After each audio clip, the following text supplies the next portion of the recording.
Welcome to Cooperative Network's e-learning series of webinars. I'm Daniel Smith, President and CEO of Cooperative Network. Thank you for joining us today as we examine the use of technology in the boardroom. The events recent months have furthered the technological trends that we've been witnessing for the past decade. We're all learning new methods of communication, governance, and administration within our cooperatives. Today's panelists are Dr. Michael Boland, professor in the Department of Applied Economics in the School of Food, Ag, and Natural Sciences at the University of Minnesota. He is joined by Charlie Johnson, chairman of the board, Central Services Cooperative, Truman, Minnesota, and Dave Stuk, CEO, Farmward Cooperative in Morgan, Minnesota. Thank you, gentlemen, for sharing your experience and expertise with us all today. Dr. Boland, I'll turn it over to you. Thanks, Daniel. So, as he pointed out, this is the new normal. I had 3.5 classes in late March and April, and I went to this using Zoom technology, so we've learned a lot in the process. So I think this topic's timely. And we've had a number of board meetings that have been done now using this or a similar technology. Just a couple rules on the webinar. We'll have a hard stop at 3 o'clock Central Time.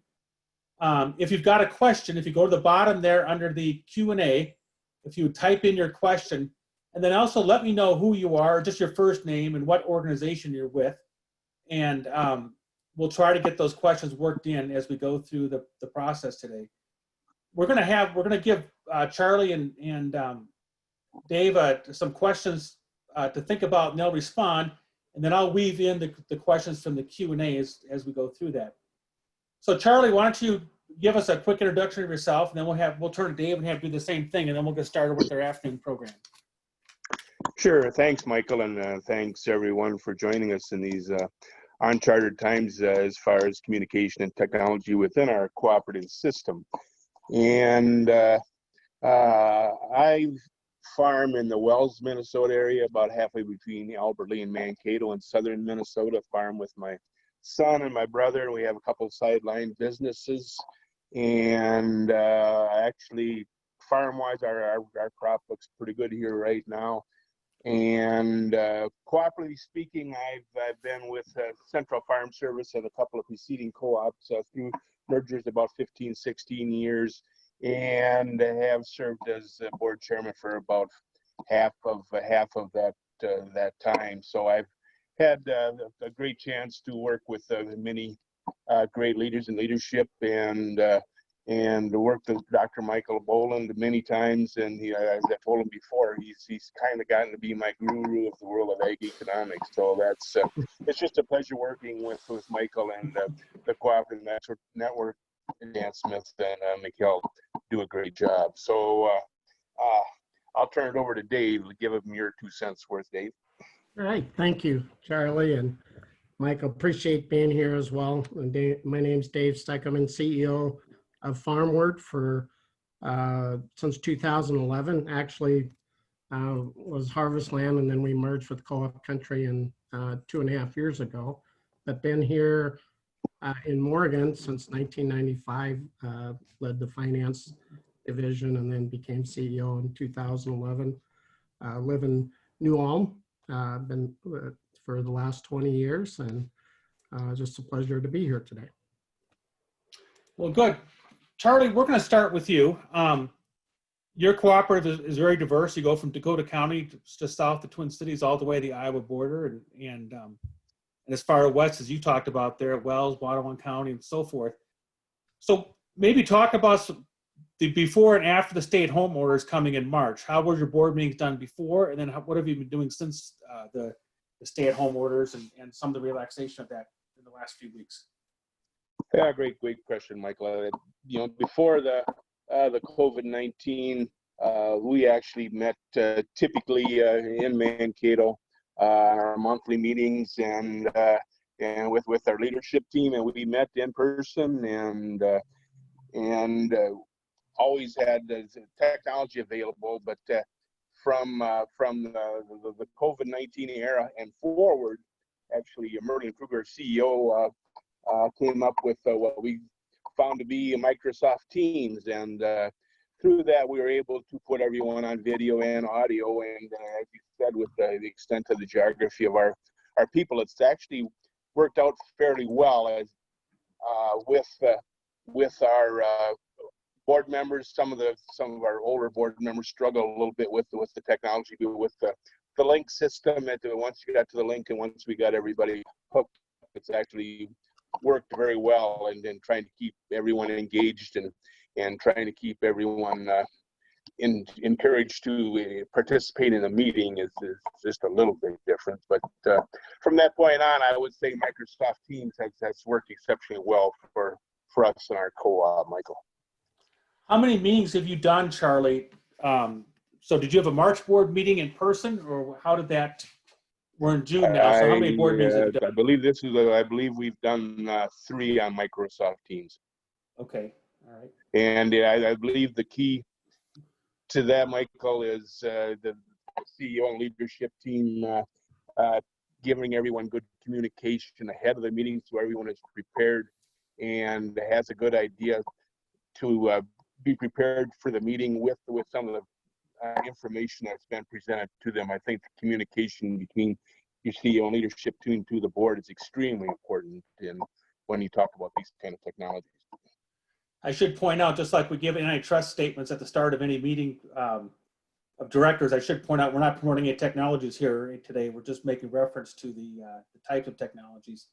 Dave, how about Farmward? What technologies have you been using, and how has your board changed? Yeah, we've, I guess for the last 2.5 years, we've really been investing in technology. We remodeled our Morgan office, and then with the merger, we just pretty much started from scratch, but we made sure that we had the technology we needed to be able to have virtual meetings. And so that kind of helped us be hopefully prepared unexpectedly when this happened. But so I was in, I guess, vacation in Florida, came back on the 13th of March, and then the 15th when we basically got the notice and we decided to lock things down.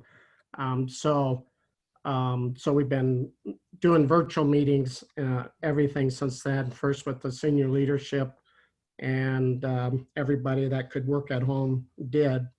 But we have our normal monthly meetings at the 4th week of each month on Wednesdays. So in March, we were still scrambling, trying to figure it out, but we moved it back a week. So our first meeting was April 1st, and we use GoToMeeting right now, and been using that pretty effectively through the years, but we're transitioning as we speak over to 365 and Teams. But the first one, I would say, was a little rough. We had some quality issues, but we did okay, and got through that okay. And then in April, with spring planning and stuff, we normally don't have a meeting. And then at the end of May, we had our second one, but we actually, since we could have up to 10 people, we had all the directors that were comfortable. We have 10 directors came in. We have 10 directors. 7 of them actually came in, and then we rotated with senior leadership in our main meeting room down in the basement, and that worked pretty well. We had 3 call in, and then we're going to do the same next week, kind of the same process. So maybe clarify for me, Dave, when you said you had 10 on, was that because of spacing reasons, or is it just because the bandwidth on the? No, we can handle,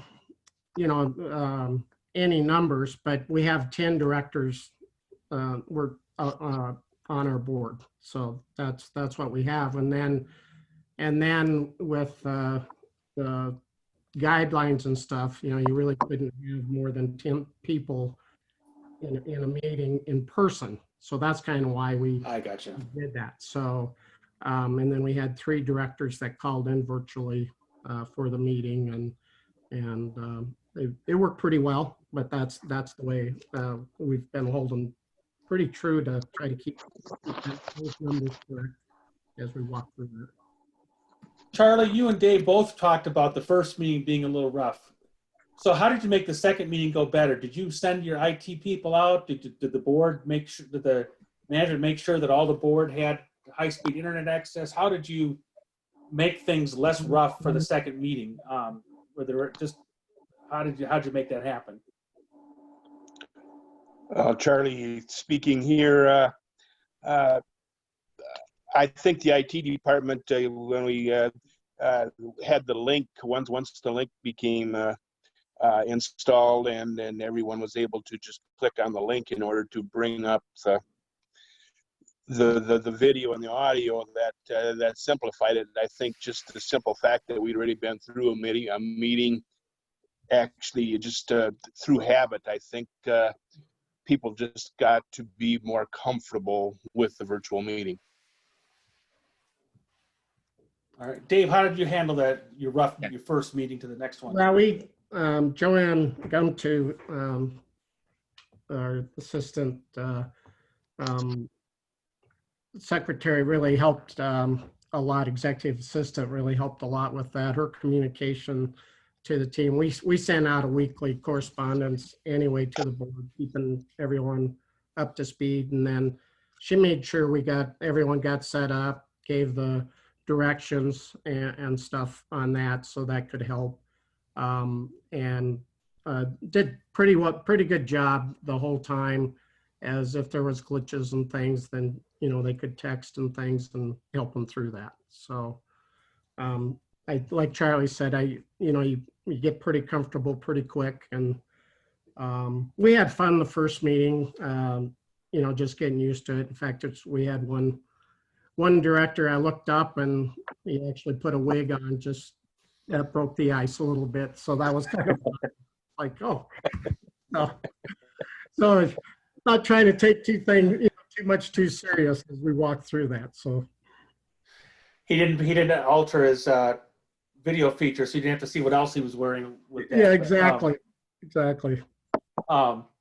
We've got a question, but before we get to that, maybe this will be a good lead-in for it. How did you handle decision making? So when you think about board actions, there's things the board has a motion, then board has to act on something. And so did you agree in advance because you weren't sure what was going to happen with the virtual meetings that you were going to delay any action items besides routine things like approving the previous minutes and so forth? Charlie, as chairman, how did you think about the actions you typically would do in person versus what you're doing online? No, actually, it was business as usual for us at CFS, and it goes back to what I stated before. It goes back to communication, everybody having the proper information and a chance to study any serious decisions that had to come before the board in that meeting. And once we got to the meeting and had some more good discussion at the meeting, it was pretty much business as usual when we brought it to a vote. So all of your actions, all action items that were on the board agenda for those 3 time periods, you acted on all of them in the virtual. Yes, I would say anything that was pertinent to that month's business, yes, action was taken. Okay, Dave, how about in your board? Yeah, like Charlie said, we send out packets. We tried to a week ahead of time. Sometimes it gets a little tight. We send all the financials ahead of time.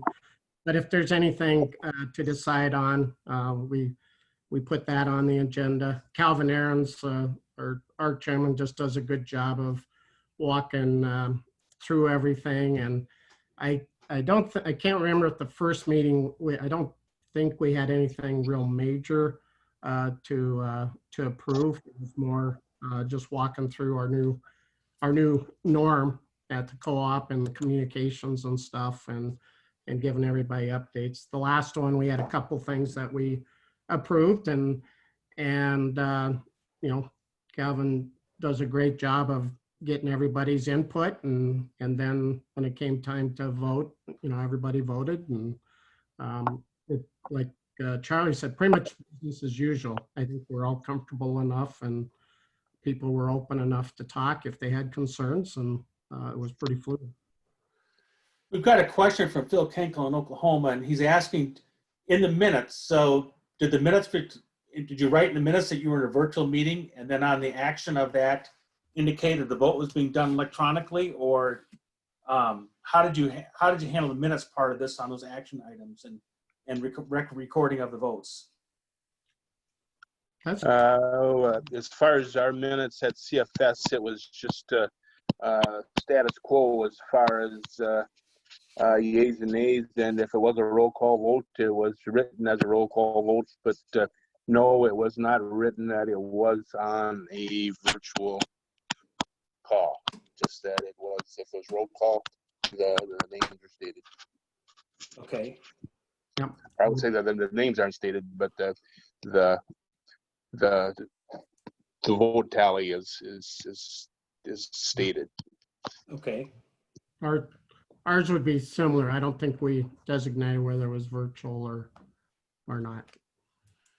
We've got another question. It's kind of a follow-up on that from Nancy in Applewood Point, Champlin, Minnesota. And she's asking how did they handle the problem of open meeting for members? So when we think about rules and so forth on a board meeting, you know who's in the boardroom. We dealt with this at the university when we started teaching. We had to go to password only to protect people in the Zoom room, know that it was a student. How did you know that the people on the call and the technology were in fact only the directors versus anyone else that might have been there? Charlie, maybe we'll start with you on that.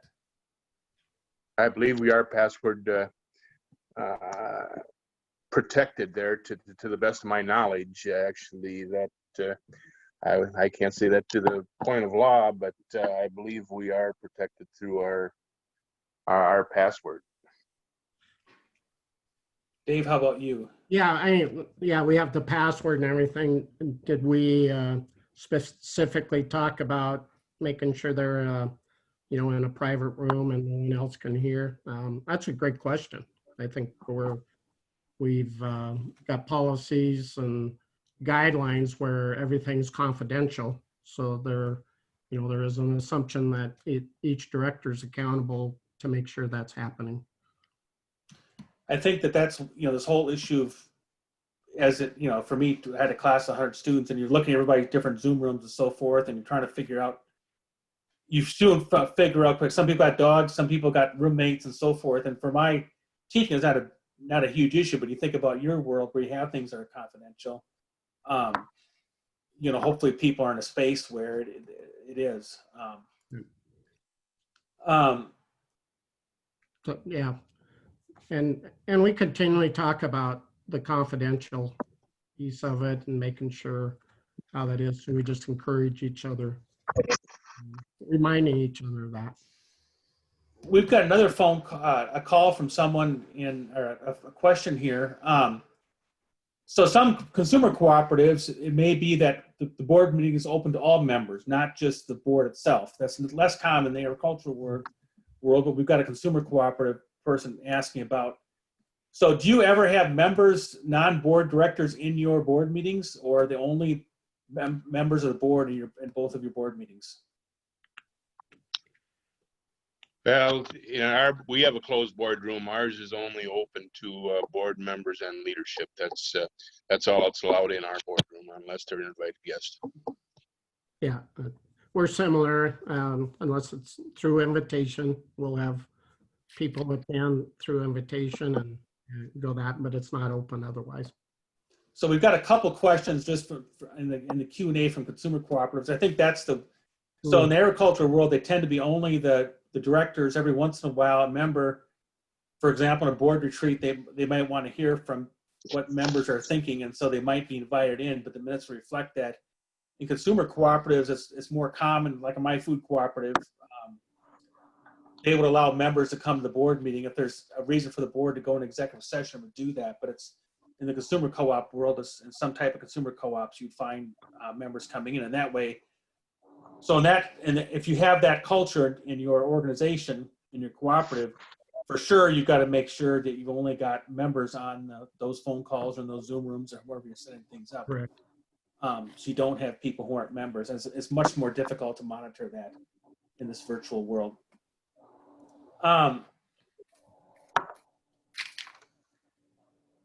So Charlie, maybe we've got some more questions on this consumer co-op issuing members, and I'll try to type in some responses here.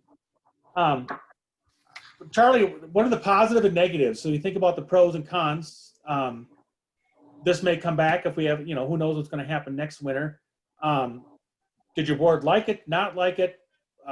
Think about the Goldilocks principle. Too hot, too cold, too much, too not enough. How would you make changes? What are your thoughts so far on that? I think from our board members' perspective, I think especially even in the heat of the battle and in spring and fall, I think everybody's come to the reality that this actually would be maybe a good format to instead of taking the driving time to meet in person to do a virtual meeting, and I think everybody's gotten comfortable enough with each other. And I would say the negative of a virtual meeting, from a chairman's standpoint, is sometimes board members that aren't as active in the boardroom actually get to be even more so quiet in a virtual meeting. You actually have to find yourself calling out some of the board members to get their opinion, because some of them in a virtual meeting just really become more reserved. That would be my 2 points, I guess. I think all of that being said, I think in situations in the future, I just think it will be more comfortable for us to hold virtual meetings. Sure, it's great to be together and to do business together, but when need be, I think our board members are okay with meeting virtually. Okay. Dave, how about your board? Yeah, I think, it went okay. I think we quickly adapted, and it was pretty evident that everyone is through other organizations, they've been part of, whether it's Zoom, GoToMeetings, and Teams, so that everybody's getting adapted to that. A little bit, maybe even burnt out, but I think getting people to, just like this, to go ahead and turn the video on, getting used to each other. That's always funny how it takes a little bit to do that, and pretty soon you get used to it and getting that. But it always helps to be in person, and we try to do that. But we're learning through this process that this can work pretty seamlessly. Where I see the biggest advantages is, if we've got some a number of meetings, maybe going through a new joint venture, things like that we need several meetings with the board. This will be a lot easier, so that it's not always, hey, everyone's got to drop what they're doing and coming to Morgan to meet. We can be a lot more fluid and pick and choose how we do that and be a lot more efficient that way. As you think about just so some boards have got policies where a member can participate remotely in only one board meeting a year, for example. So it's a way to handle people might have a family situation or something. Charlie, you're a big board, so you got some directors that are driving 90 minutes one way to Mankato sometimes. Do you ever see a policy where you would have meetings with some people there and some people in not there, but they're there on an online format? And I'll throw that question out to both of you. Or do you think the policy will be we want everybody together or everybody online, but not a mixture of the two? Yeah, that's a great question, because that's a tough question to wrangle with, and I think in emergency purposes, yes, but to become habit as to wanting to be on virtually, our board has been negative to that. So we think everyone should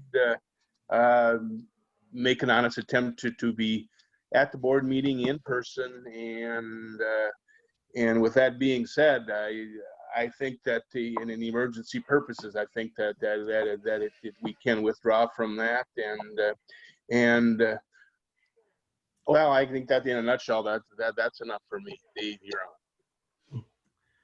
Yeah, I think we don't have any policy about having to be in person or virtual. So, but I think, first of all, we're, with 10 members, and, the further south, maybe an hour away, but we will try to be there in person. But, everyone leads pretty busy lives, and so we do, I think the combination works out well. It's just if someone was saying they're too busy to come in and they're doing other things, then that's probably not the way that we want to run the company. And so, but if there's a reason, if they're traveling and things and they can call in and be part, I think it adds, keeping the unity there. But, to pull this off, you have to have pretty good relationships and communications and talking things through. And I think overall, we work pretty hard on that to try to achieve that and keep that going pretty smooth. We've got another question from Oklahoma, and maybe this is a good segue into that question. Did either of you have a new director come on this winter? And if so, with it going into an online world right away, if you've only been to one in-person board meeting or not been to any, from an onboarding process or just dealing with newer directors versus more established directors, were there any issues like that that you had to deal with? Well, on our CFS board, yes, we did have a new member come on in March or actually in February, and he's very adept with technology.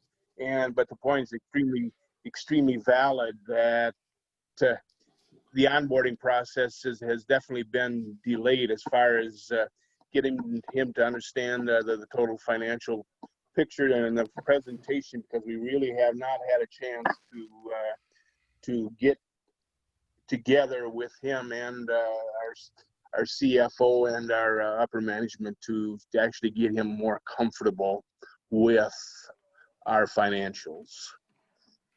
So there was no, normally, the board might delegate the first, have the CEO go through the board policy manual, or it's just an orientation type thing. So that director came on in February. Would he have had the normal orientation, Charlie, or he didn't have an orientation? That's what I hear you saying. Yes, he did have an orientation with myself, and a couple hours was spent with our CEO, Merlin Kruger, and we did go through the basics of board policy, but that, to me, the understanding of financials is a very important part of being a board member, and we all know how long it takes to get a full grasp of the financials. Okay. How about in your case, Dave? Did you have any new directors coming on? Well, yeah, we did a merger with Wood Lake. So we had one new director who was experienced as a director, came on in January, but we did a board orientation. We had a couple meetings, but we also had strategic a planning retreat down in Texas at the end of January. So he was part of that. So that really worked out well, where we were able to get a lot of unity and stuff working through that. So probably for us, it worked out okay. I could see where timing wise and having a brand new one had been a little bit more challenging, but this went fairly smooth for us. Charlie, how did you handle, so in a boardroom, you might poll each director, you might ask people, directly, make sure everybody gets comment as a board chairman, as an experienced board chairman. How did you do that in a virtual world? So did you still call on everyone on their video? Did you, when it came to action items for people that may have been more quieter and you wanted their opinion, how did you do that in the virtual world? Well, typically, I consider our board fairly vocal. There's so typically 2 or 3 members that you have to actually ask for input. Usually, input on our board usually isn't an issue, because usually it's a matter of fact to try to sometimes shut down conversation in the essence of time. But in generally speaking, I would say, yeah, it is the chairman's job when he does find someone, just hanging out there, and you can kind of tell by the and that's the nice part about the video part of it, is if somebody looks puzzled on there, then it's time to ask for reassurance if they would like something with a little better explanation. So that is the nice part about the video, along with the audio on the virtual. It's interesting with the video. If you've got like a 10-member board, you can see all 10 faces. If a rectangular board or something table, people can choose where they put their chairs. You know, it's a different dynamic when you've got 10 video feeds in front of you to look at. Yeah, there's a reason, Michael, why most board tables are egg-shaped, so because it does make a lot of difference to a board chairman to be able to read body language and facial gestures of his board.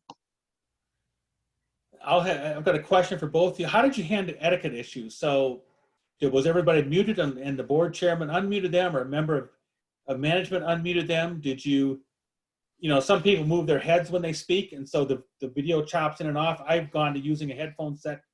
It looks weird, but I find that it just stabilizes in my head. I'm not moving it around so much. Some people got an audio cord around their neck. Some people use headphones. Just in terms of etiquette, were there things you had to make adjustments to for the directors to kindly say, you know, let's have you do it this way instead of that way, so we stop echoing and so forth on calls? How did you handle some of those etiquette issues? Dave, I'll start with you on that, or go ahead, Charlie. That's okay.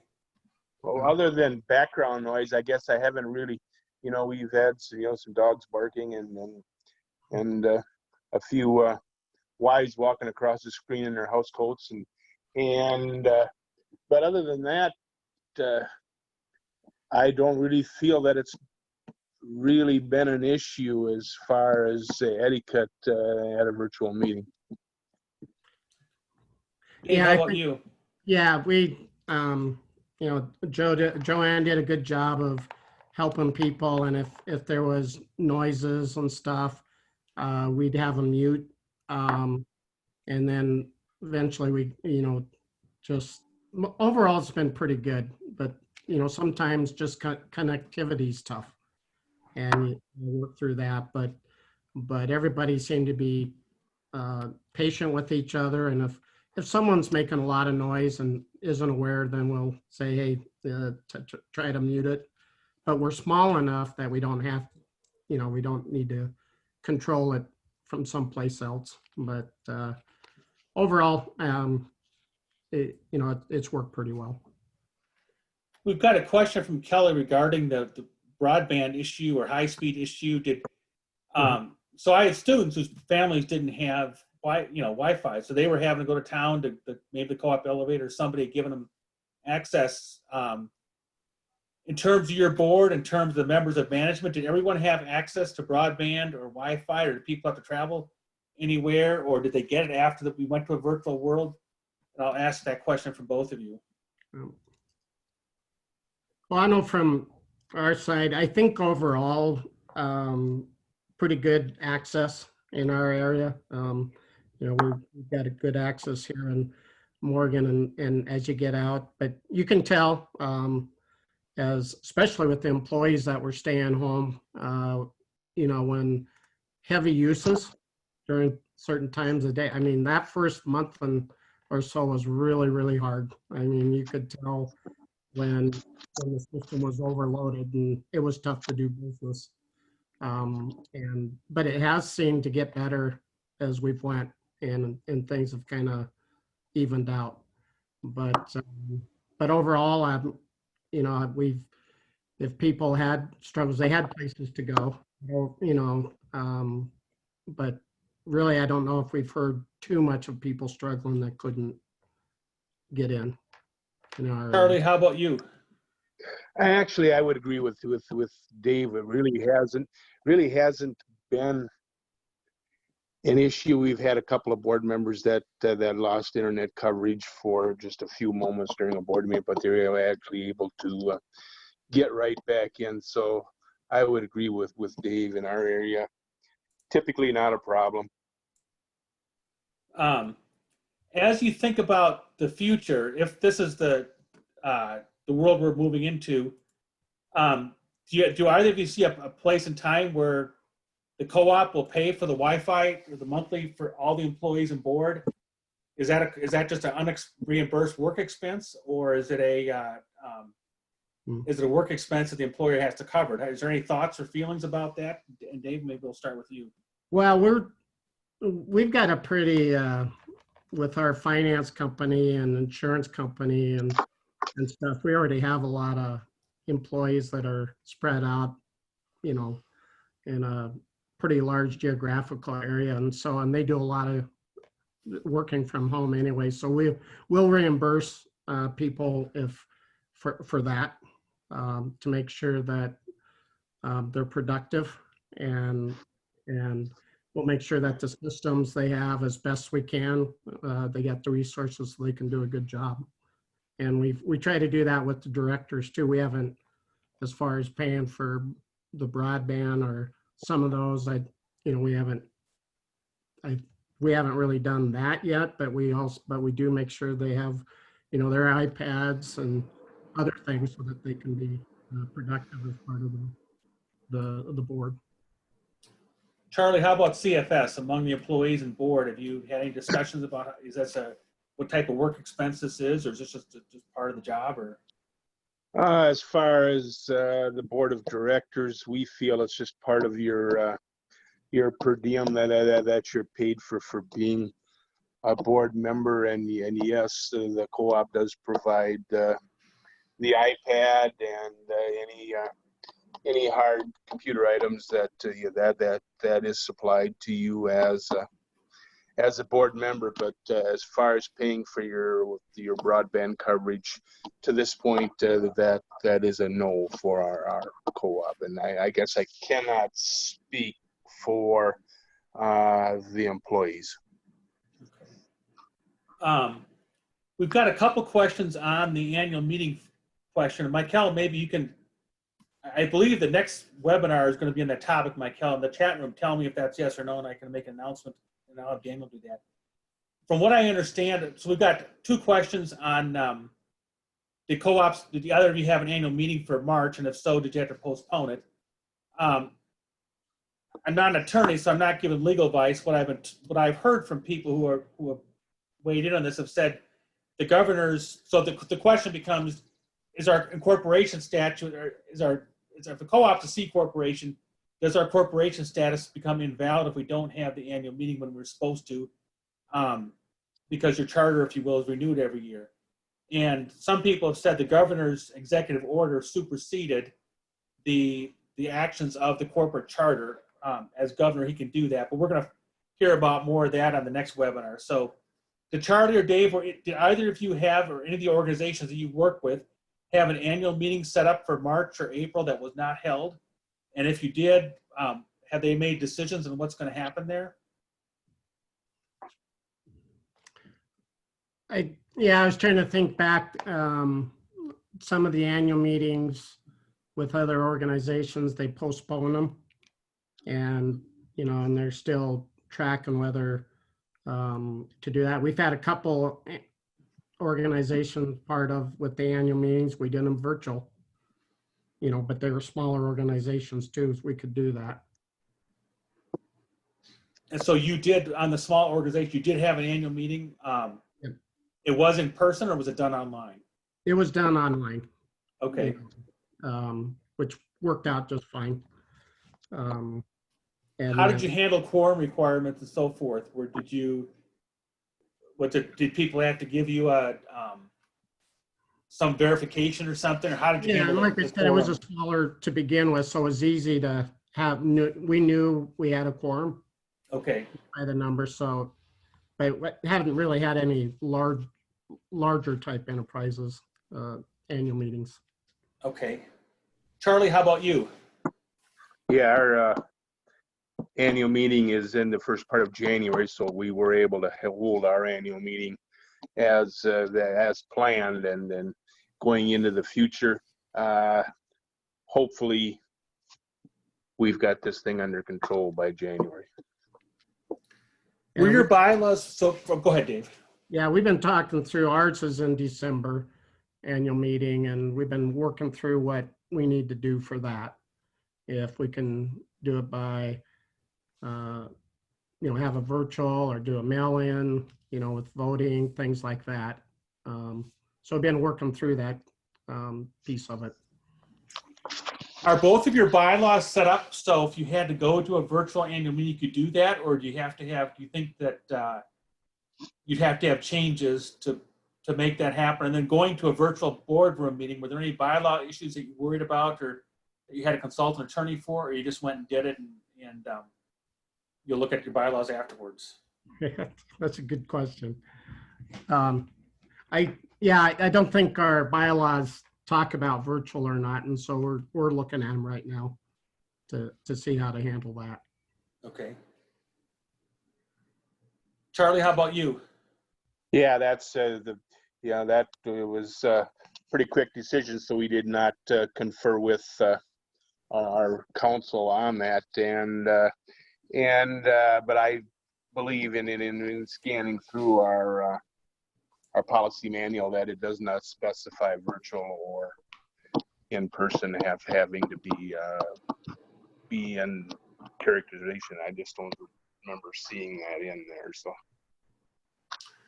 Do either of you think, so some, if you go to a non-cooperative corporate board, let's just say they might do, I'll say 8 meetings a year as opposed to 12 monthly meetings.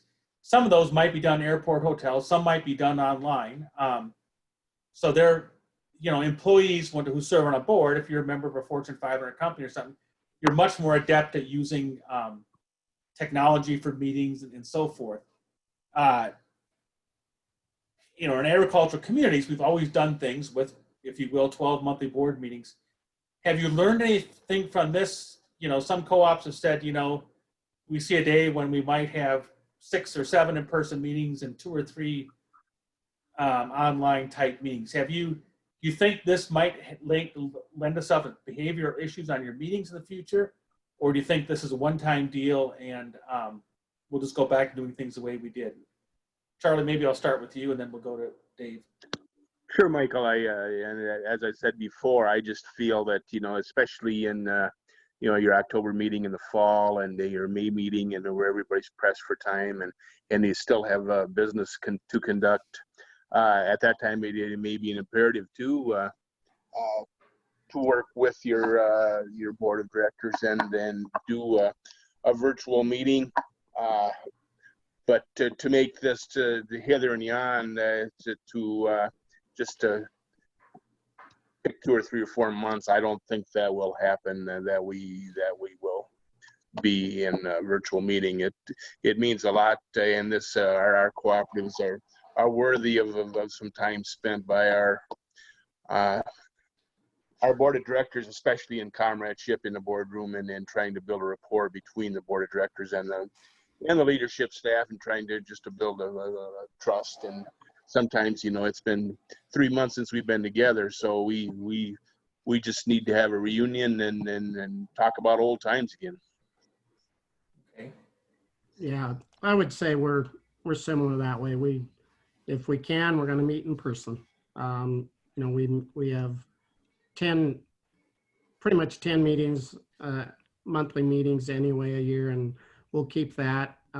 We know how we can do it virtually. We know now that we can have some directors call in if they have to, if they're traveling and things, and still be part of it. I mean, we're still trying to figure out and understand how to utilize this, but like Charlie said, I think the in-person, face-to-face is still for us the most productive to build relationships and things.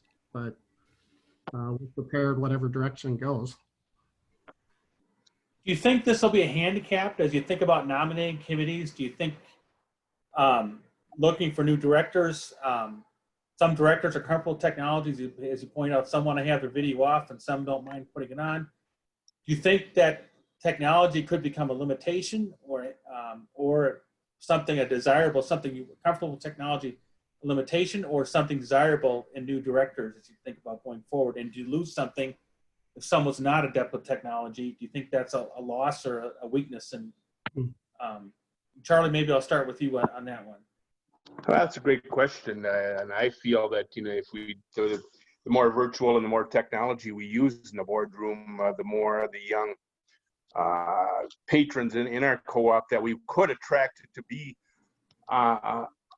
representatives for our board, and it may make the job of the nominating committee easier because it is the time constraints that a lot of these young producers having. A lot of them having to have extra jobs off of the farm now, and they're looking at the time, a board meeting, it's just pretty much a day shot by the time you've done your traveling time, and just a lot of these younger people are just plain more adept at technology than the older generation. Yeah, I think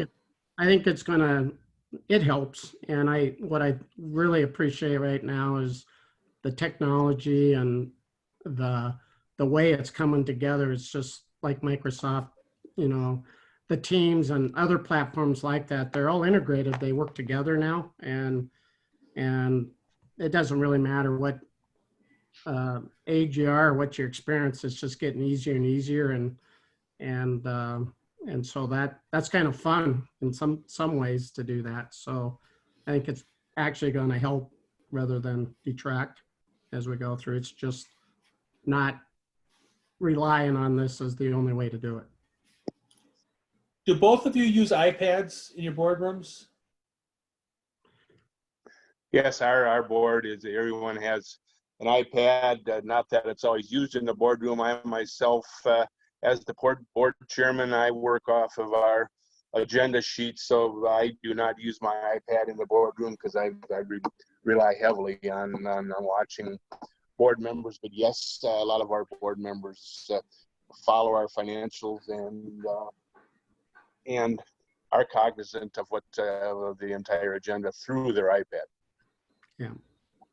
Yeah, all the board members have iPads, and they bring them and they use them as we have the meetings.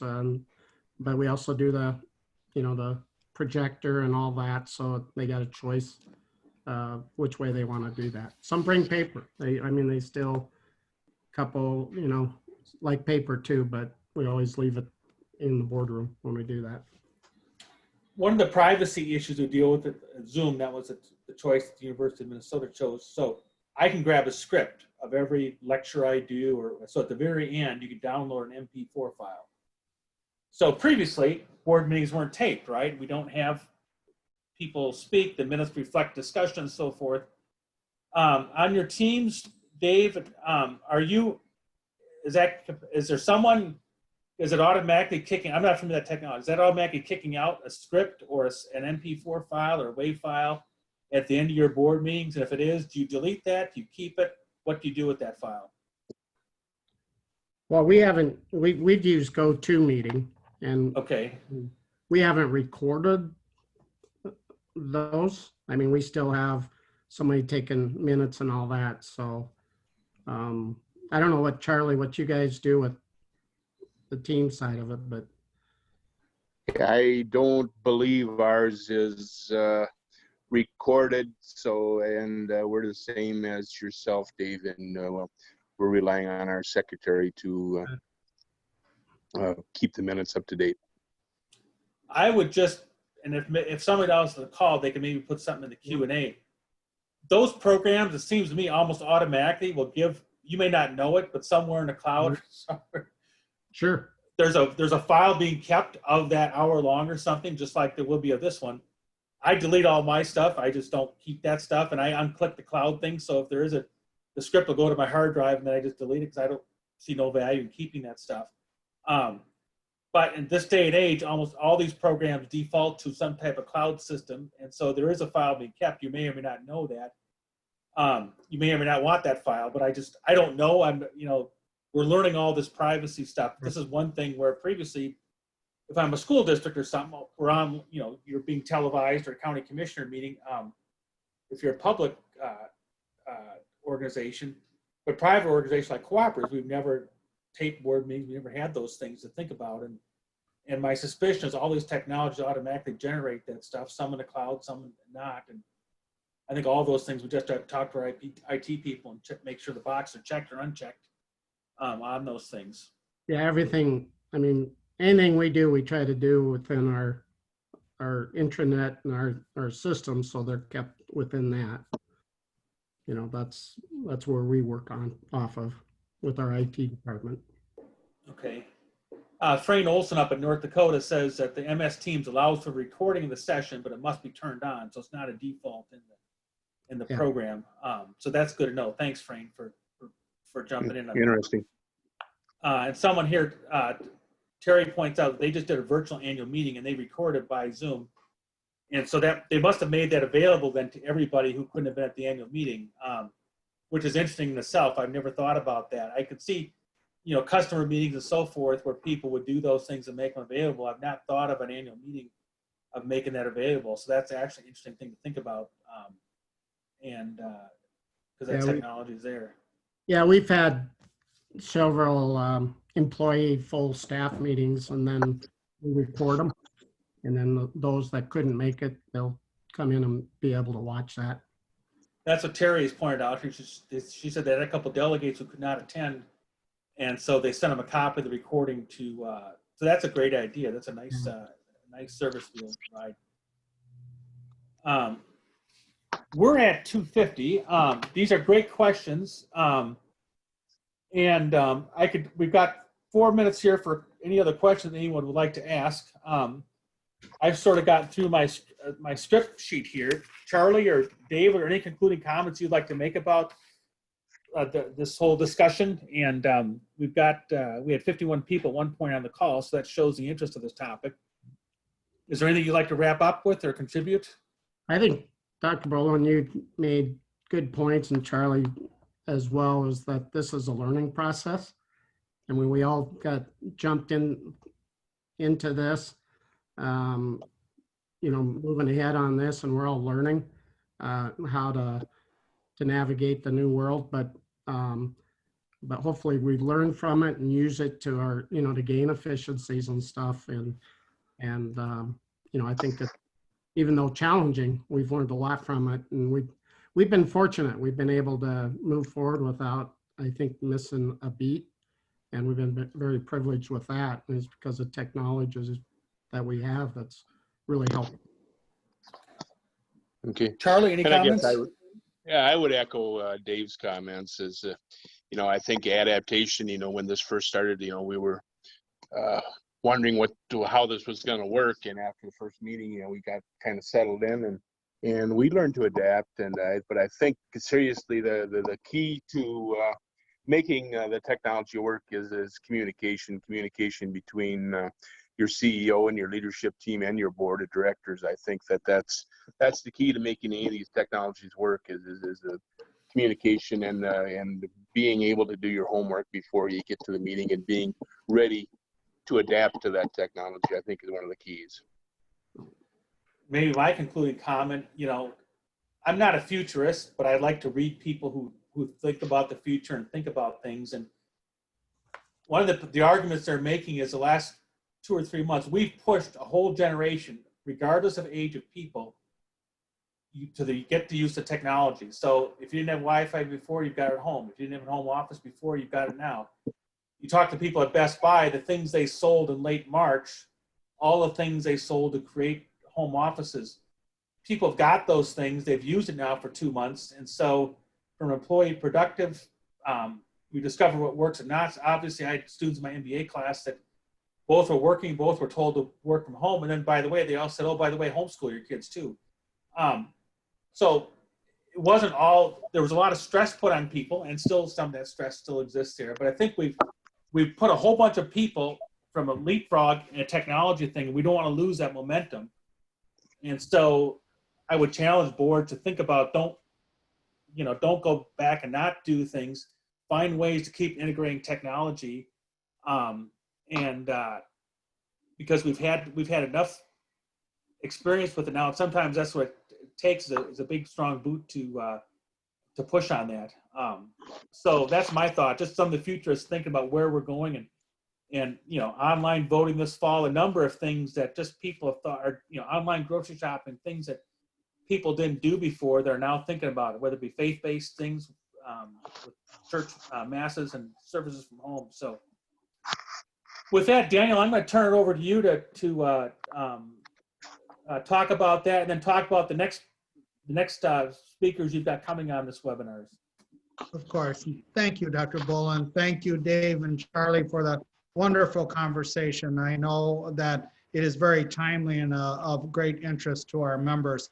So to any of our members that are on the call today, if you have questions, if you want to keep this conversation going, Mike, Cal, Kristen, and Chris on the Cooperative Network staff are very happy to assist. So please don't hesitate to reach out directly to us. We're all learning this. We're all moving forward together.